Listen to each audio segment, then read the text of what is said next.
We have breaking news out of Israel. The Israeli government has confirmed Hamas has released 2 Israeli hostages who were being held in Gaza.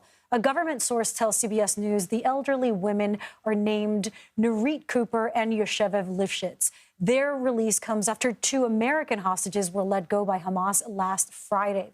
CBS News correspondent Christina Ruffini joins us now here in Studio 57.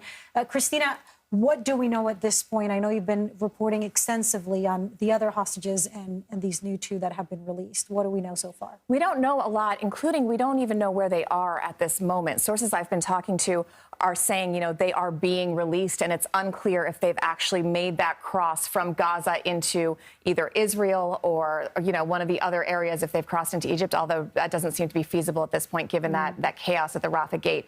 So what we saw with the last 2 Americans who were released is they were handed over to the International Committee for the Red Cross, who then took them to the border between Gaza and Israel, where they were handed over to an Israeli general who was in charge of return of the missing. That's his raison d'etre at the moment. He's the guy in charge of these operations to try to get these people back.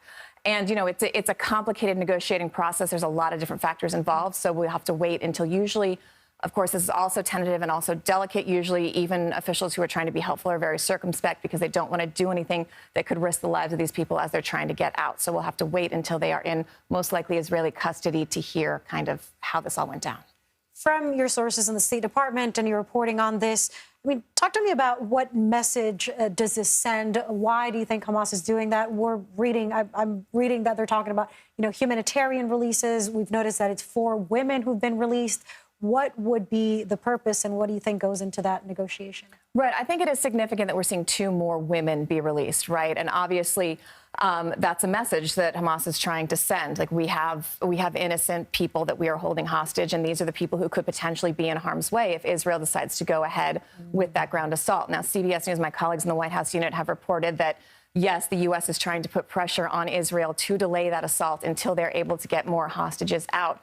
But it's a very delicate dance. There was also a back and forth with Hamas media channels on Telegram and other places saying earlier today they had, 20-somewhat hostages and the negotiations had broke down.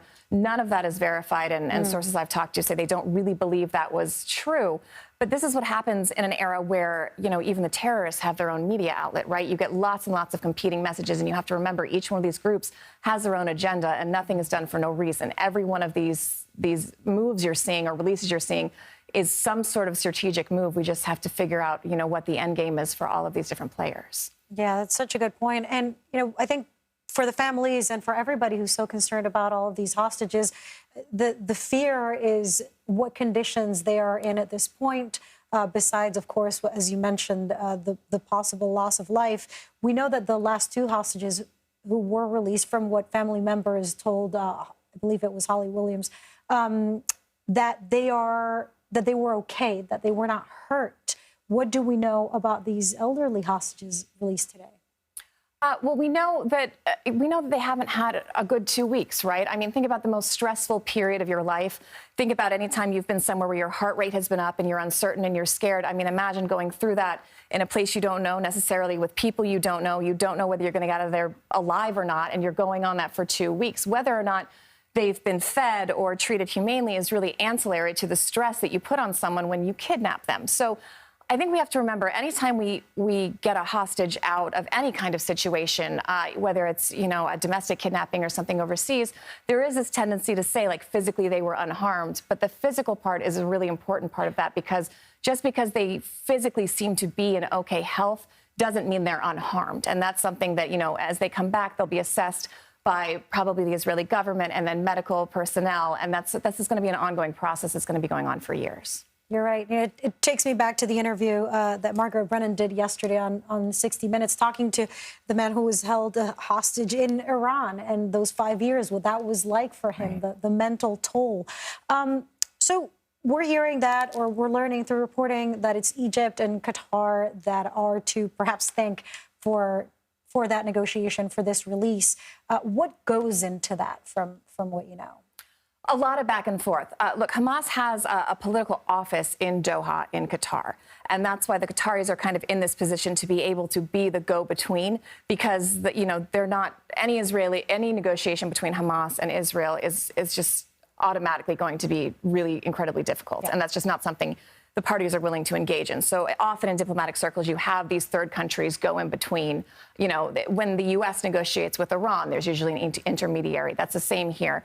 And because they do have this political office in Qatar, they are able to deal with them in a more regular way. And so they have a relationship, and they can go between and try to figure out a way to release these hostages.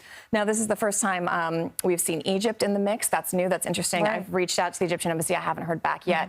But as this comes out, it'll be interesting to see what role the Egyptians played and what they were able to offer. You know, somebody asked me earlier this week, what is Hamas getting in exchange for releasing these hostages? Important question. And it's a question I've posed, and nobody really has the answer to it. It could be just time, as we discussed earlier. It could be goodwill. They're saying they're doing it for goodwill and humanitarian causes, but also, you know, it's a terrorist organization who captured innocent civilians, so take that with a grain of salt.